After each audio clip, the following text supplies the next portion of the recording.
Assessore Roberti, perché è importante rafforzare il legame con i corregionali all'estero e con i paesi in cui queste comunità vivono?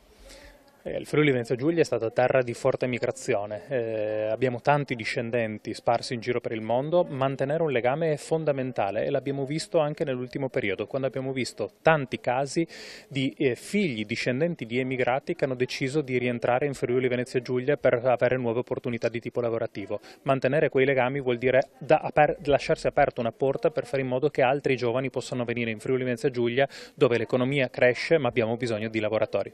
La Regione sostiene queste iniziative anche attraverso enti terzi come l'Università di Udine ed Ente Friuli del Mondo. La Regione Friuli Venezia Giulia ha una finalità specifica, uno scopo istituzionale che è quello che ho appena descritto. È chiaro che lo facciamo avvalendosi di altri soggetti ed in particolare in questo caso è fondamentale l'apporto da un lato per il lato scientifico dell'Università degli Studi di Udine, dall'altra di Ente Friuli nel Mondo, che è un'associazione riconosciuta tra le 7 riconosciute dei corregionali all'estero e che è partner fondamentale dell'amministrazione regionale.